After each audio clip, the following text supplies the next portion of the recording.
Paz y bendiciones. Les saludo en el nombre de Jesucristo, de Yeshua, nuestro Mesías. Agradecido por tener esta oportunidad de llegar a vosotros por este medio. Desde acá, desde Alemania hasta muchos países del mundo. Agradecido también a Jehová nuestro Dios, que está acercando cada vez más gente a la familia Libres por la Verdad. De todo corazón, gracias a los que nos están apoyando, a los que se han suscrito al canal, a los que están compartiendo los mensajes, las enseñanzas que estamos poniendo acá este año 2025, llenos de expectativas y con el deseo de seguir sirviendo y seguir compartiendo con ustedes. El último estudio bíblico que les compartí fue con el tema de esfuérzate y sé valiente, basándonos en la experiencia de Josué, siervo de Dios, cómo Dios lo desafió, pero juntamente con el desafío le dio promesas y le dio las instrucciones que necesitaba para cumplir con el propósito por el cual Dios lo había llamado. Ahora vamos a continuar en la experiencia de Josué y vamos a estudiar juntos sobre el primer desafío que tuvo que enfrentar siendo ya el líder establecido sobre el pueblo de Israel. Vamos a comenzar leyendo en Josué capítulo 3 y entramos en materia.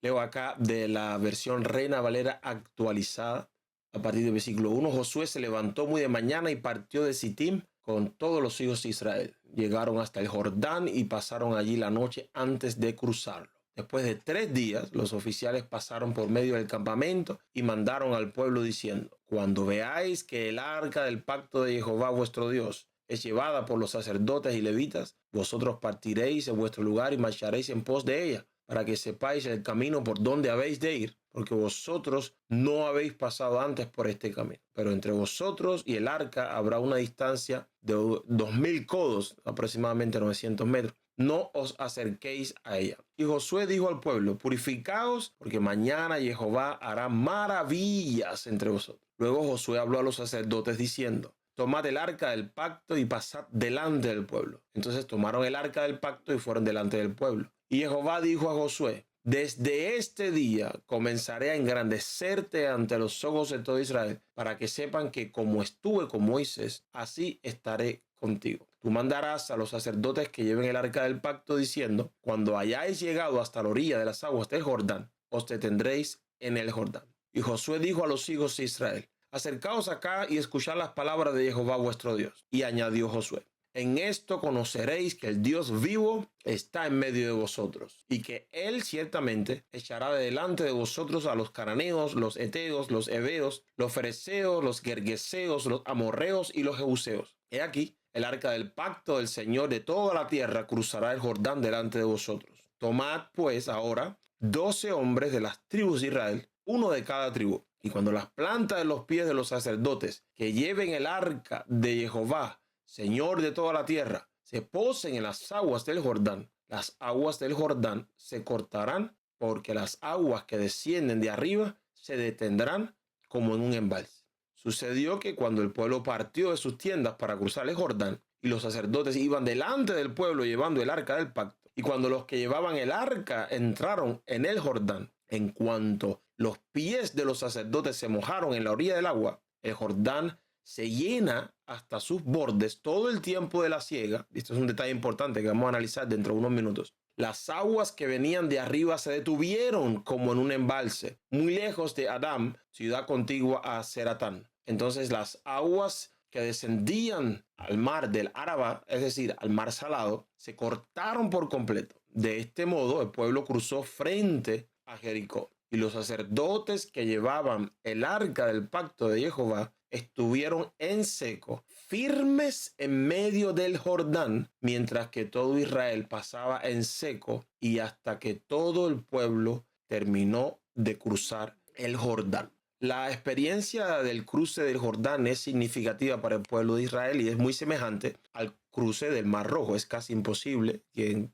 tiene un poquito de conocimiento de la historia del pueblo de Dios, es casi imposible dejar de tener la imagen del cruce del Mar Rojo cuando leemos la historia del cruce de Jordán. Recuerde que Josué le habían dicho al menos en 5 ocasiones: esfuérzate y sé valiente. Y ahora, para entrar a la tierra prometida, tiene que pasar por este primer desafío. Tal vez estaba preocupado que alguien del pueblo dijera: bueno, Moisés abrió el mar rojo, pero este riecito que va a abrir aquí en Jordán no hay nada de especial. El pueblo casi como que le puso la condición en capítulo 1, versículo 16 en adelante. Obedeceremos todo lo que nos digas si Jehová tu Dios está contigo, así como estuvo con Moisés. El detalle que les comenté delante, que está aquí en paréntesis, que el Jordán se llena hasta su borde en todo el tiempo de la siega, y es precisamente en este tiempo de cosecha que Israel tenía que cruzar el Jordán para entrar a Jericó. Pero esta historia del cruce del río Jordán no fue solamente importante para Josué, no solamente importante para el Israel de aquel entonces y para sus descendientes, sino para todas las naciones. Claramente en el capítulo 4, adelantamos unos versículos acá,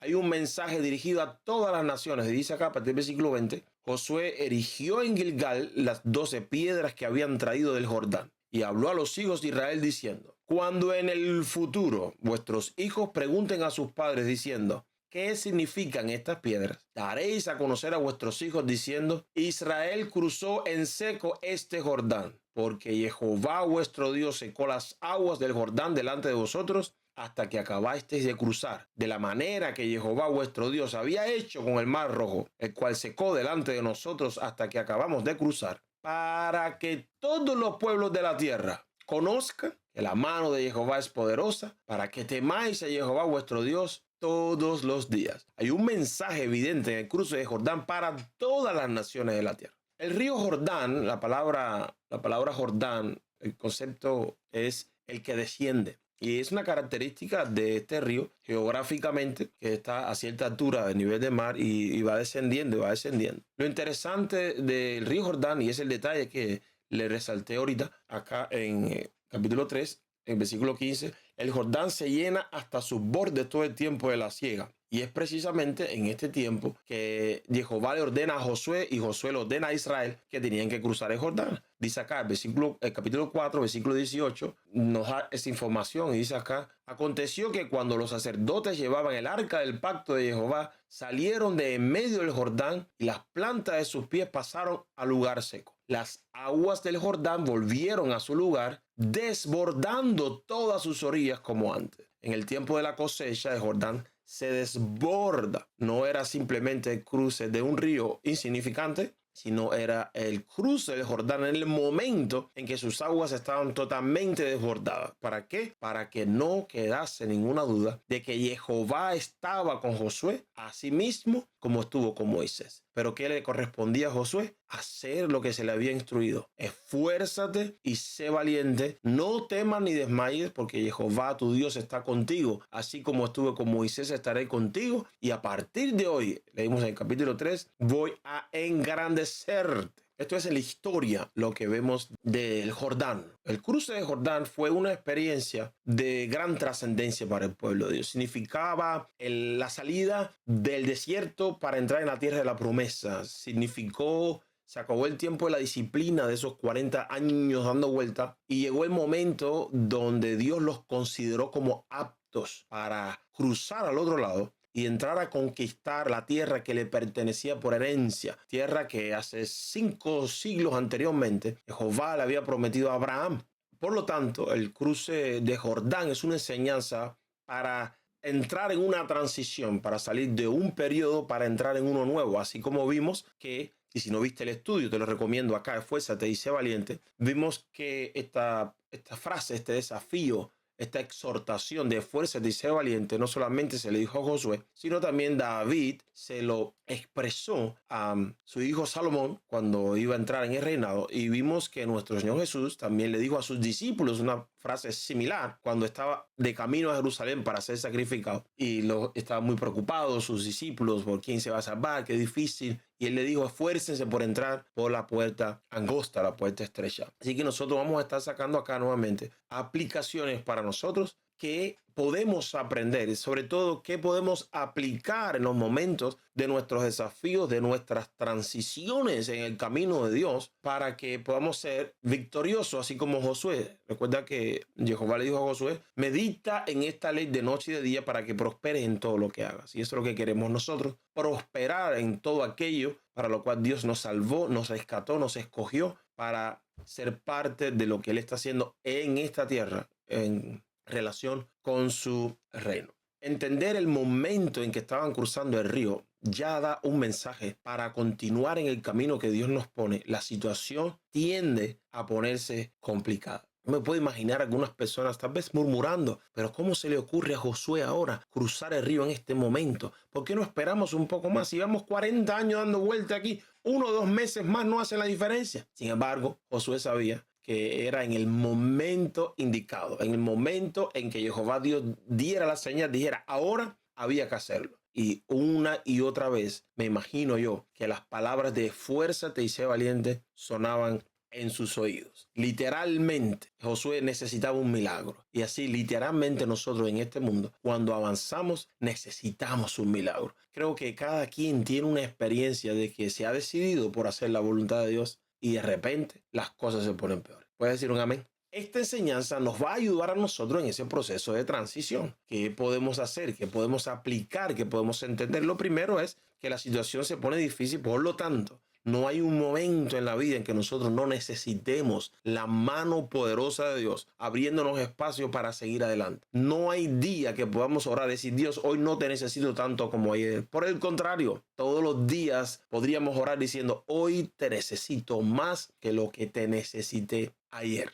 Una segunda enseñanza que sale a relucir acá es que el Señor tiene que ir delante. Si volvemos a leer acá en el capítulo 3, versículos 3 y 4. Y mandaron al pueblo diciendo, cuando veáis que el arca del pacto de Jehová vuestro Dios es llevada por los sacerdotes y levitas, vosotros partiréis de vuestro lugar y marcharéis en pos de ella. El Señor tiene que ir delante. La exhortación de Dios es para que seamos valientes, pero no para que seamos presuntuosos.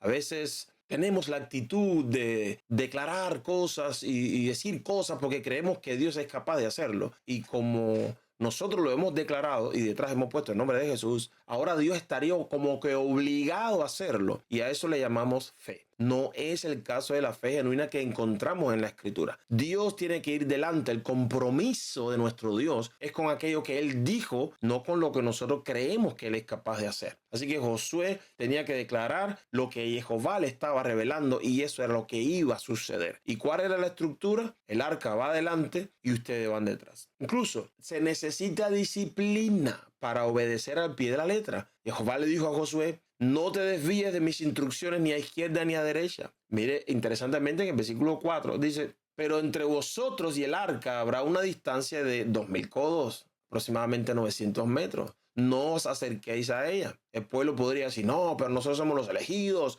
somos el reino, somos los sacerdotes, Dios nos liberó poderosamente, Él mora en medio nuestro, ¿por qué no podemos acercarnos? Porque Él dijo que no se acercara. A veces la razón es tan sencilla como esta, porque Dios lo dijo así. Así que no deberíamos tampoco sobrepasar la medida de lo que Dios instruye y tranquilizar nuestra propia conciencia llamándole fe. Otra cosa que podemos descubrir acá, Dios quiere que nosotros participemos con Él en la obra poderosa, extraordinaria que está haciendo en nosotros y a través de nosotros. Aquí vea la participación de los sacerdotes. Aquí vea que se escogen 12 líderes de las tribus y es significativo que sean nuevamente 12 escogidos, uno de cada tribu, para ir delante. ¿Cuál es la razón? Interesantemente, cuando la generación anterior fracasó de ir a entrar a la tierra prometida, fue porque 12 espías escogidos de cada tribu fueron delante y 10 trajeron un reporte negativo, hicieron que el pueblo llorara y que el pueblo deseara regresar atrás. Ahora Dios le está dando una segunda oportunidad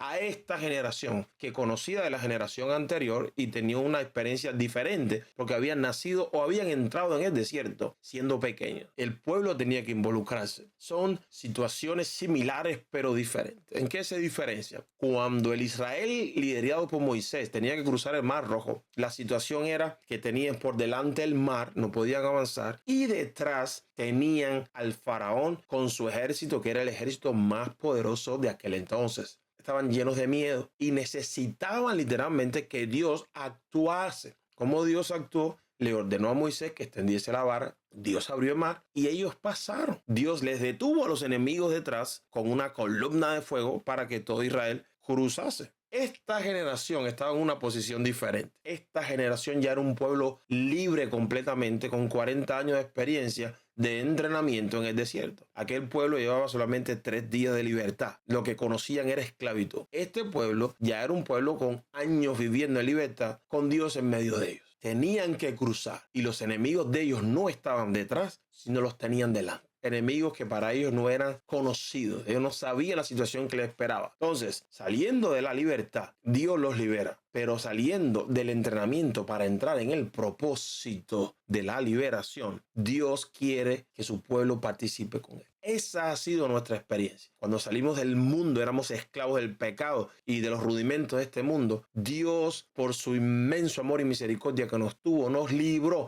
Él nos salvó, nos rescató, abrió nuestros ojos, hizo que su glorioso evangelio resplandeciera en nuestros corazones y nos sacó, nos trasladó de las tinieblas a su luz admirable. Después que vamos avanzando con Dios, Él quiere que seamos activos en lo que Él está haciendo. Y así como Israel tuvo que caminar, así como los sacerdotes primero tuvieron que poner los pies en el Jordán, así como los 12 líderes de la tribu tuvieron que avanzar sin detenerse, así a nosotros nos corresponde avanzar juntamente con Dios de manera activa en el proceso. Por lo tanto, esa actitud que a veces tomamos de sentarnos a esperar a que el Señor nos diga algo para poder estar activo en una congregación, esa actitud puede ser que nos esté deteniendo de algo. El Señor Jesucristo ya nos dijo lo que teníamos que hacer: ir por todo el mundo, a todas las naciones y hacer discípulos. Instrúyalo en todo lo que le he instruido a ustedes. Él ya nos dicho lo que tenemos que hacer: amar los unos a los otros, predicar el evangelio. Tenemos ya instrucciones en las manos y Él quiere que participemos. Él dijo: el que crea en mí, estas señales les seguirán. Las señales nos seguirán cuando nosotros estemos de camino, avanzando, funcionando en el propósito. ¿Qué sucede? Que a veces tenemos un río Jordán por delante. ¿Qué sucede? Que a veces tenemos un río Jordán crecido por delante. Y en ese momento, el momento más complicado, Jehová Dios nos dice: ahora es tiempo de avanzar. Esfuérzate y sé valiente.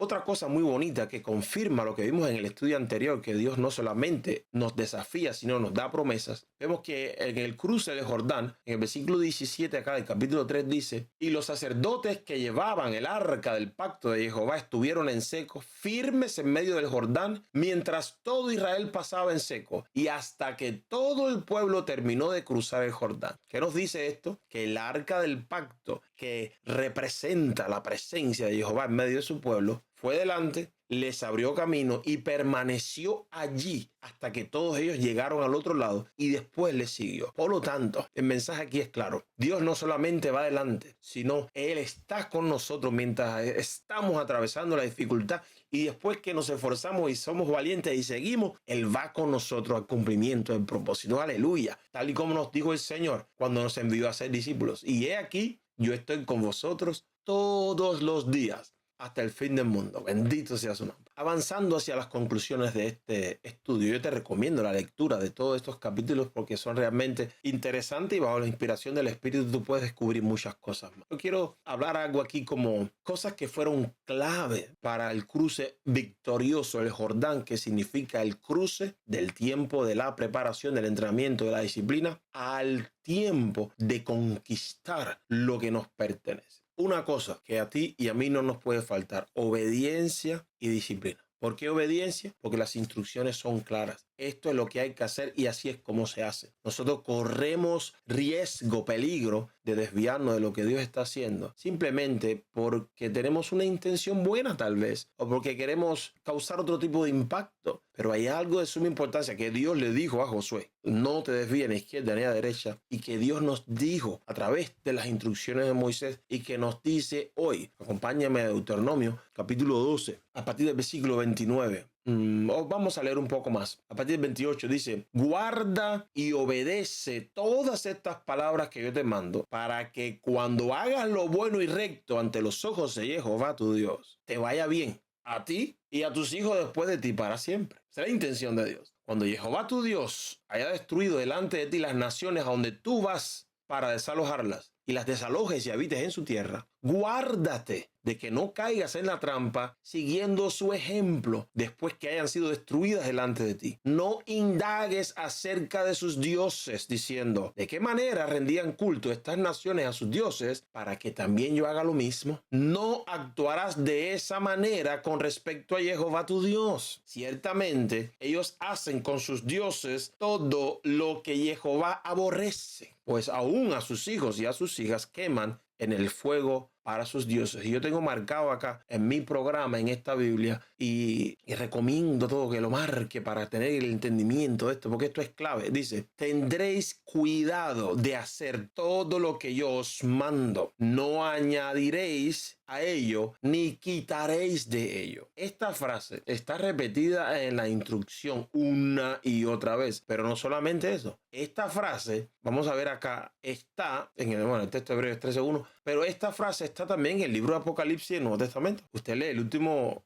capítulo 22, y ahí hay un sello que dice exactamente lo mismo. Mira, vamos a revisarlo acá. Dice acá, yo advierto, versículos 18 y 19, yo advierto a todo el que oye las palabras de la profecía de este libro, refiriéndose en primer lugar al libro del Apocalipsis, pero es aplicable a toda la escritura porque vimos que desde la Torá está puesto lo mismo. Si alguno añade a estas cosas, Dios le añadirá las plagas que están escritas en este libro. Y si alguno quita de las palabras del libro de esta profecía, Dios le quitará su parte de la voz de la vida y de la santa ciudad de los cuales se ha escrito en este libro. Amados, esto es una alarma que nosotros debemos tener presente. Jehová nos dice aquí que es una trampa seguir lo que hace todo el mundo. Es una trampa indagar cómo la gente adoran a sus dioses y hacen sus cultos y traer esas mismas prácticas a Jehová nuestro Dios. Es una trampa. Pero no solamente esto. Dice acá que no debemos actuar de esa manera. ¿Por qué? Porque lo que ellos hacen, Él lo aborrece. No podemos seguir tratando de cristianizar todo lo que está en el mundo. No podemos seguir, específicamente en actos de adoración. Hemos estudiado acá que hay dos tipos de idolatrías. Está la idolatría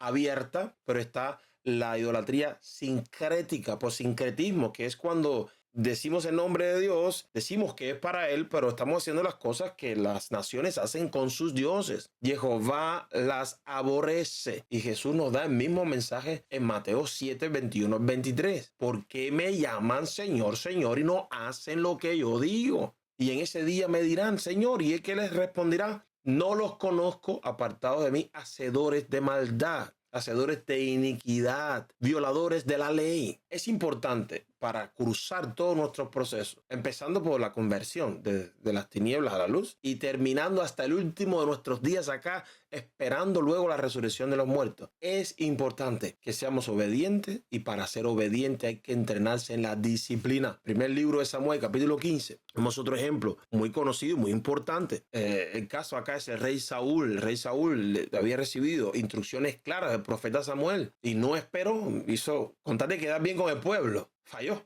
Y entonces Samuel le preguntó, ¿se complace tanto Jehová en los holocaustos y en los sacrificios como que la palabra de Jehová sea obedecida? Ciertamente el obedecer es mejor que los sacrificios, y el prestar atención es mejor que el cebo de los carneros, porque la rebeldía es como el pecado de adivinación y la obstinación es como la iniquidad de la idolatría. Por cuanto tú has desechado la palabra de Jehová, Él también te ha desechado a ti para que no seas rey. ¿Cuál fue la justificación de Saúl?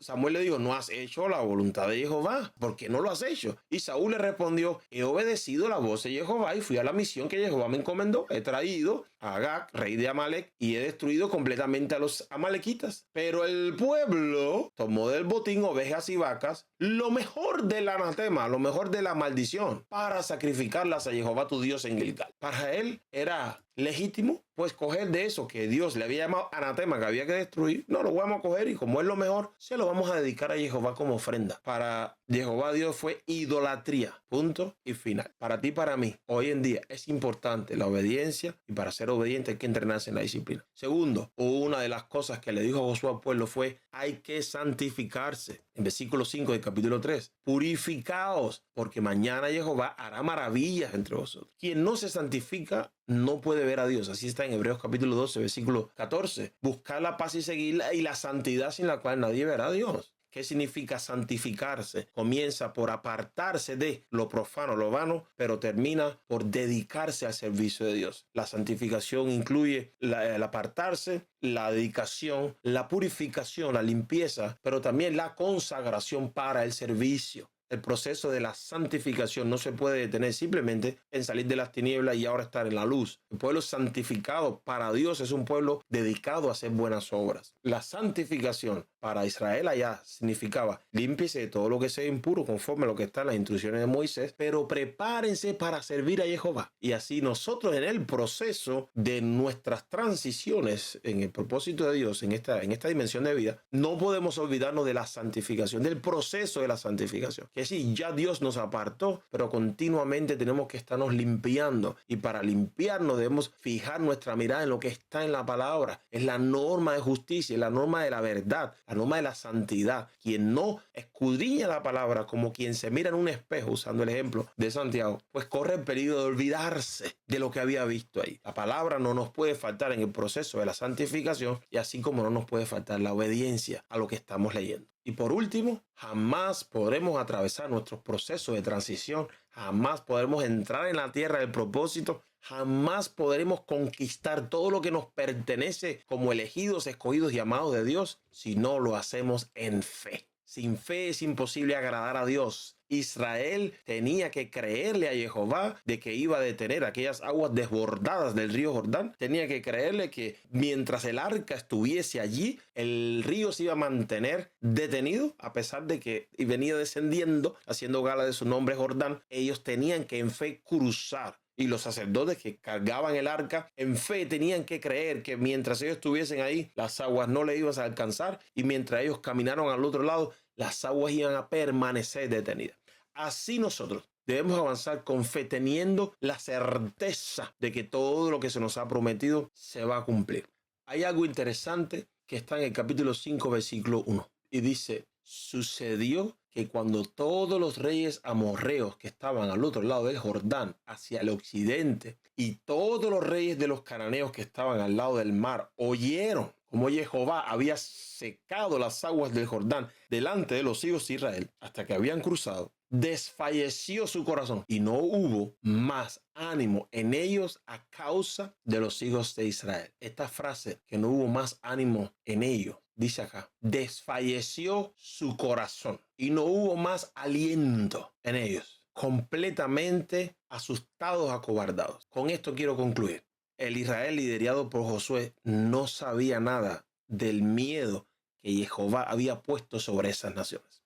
Cuando el Israel liderado por Moisés fue a cruzar el Mar Rojo, el miedo estaba en ellos. ¿Por qué? Tenían el mar por delante, lo veían. Tenían al ejército de Faraón por detrás, lo veían. Por lo tanto, el miedo estaba en ellos. Este Israel liderado por Josué, unos 40 años después, no tenía ningún enemigo persiguiéndole. Los enemigos que les esperaban estaban del lado de allá del río. Por lo tanto, ellos no sabían lo que les esperaba. Ellos no sabían las condiciones, la fortaleza, la estrategia, la capacidad de sus enemigos. De hecho, Josué envía 2 espías a Jericó para averiguar. ¿Qué significa esto? Ellos tenían que cruzar en fe. No sabían lo que les esperaba, pero tenían la certeza que Dios nos va a dar lo que nos entregó por herencia. Ellos, creo yo, que se esforzaron por no cometer el mismo error que la generación anterior. Amados, tú y yo no sabemos tampoco lo que tenemos por delante. No sabemos lo que nos espera. No sabemos a dónde Dios nos va a llevar a partir de ahora.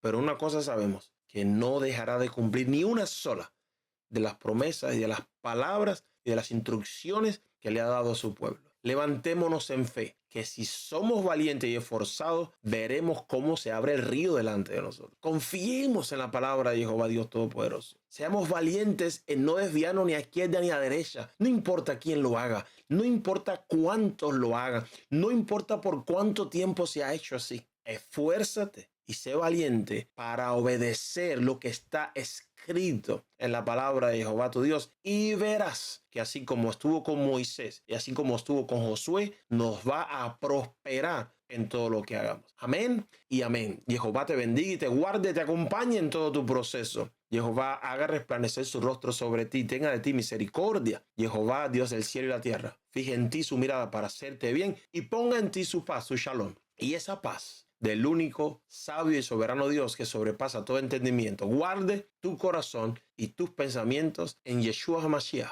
en Jesús nuestro Mesías. Amén y amén. Shalom.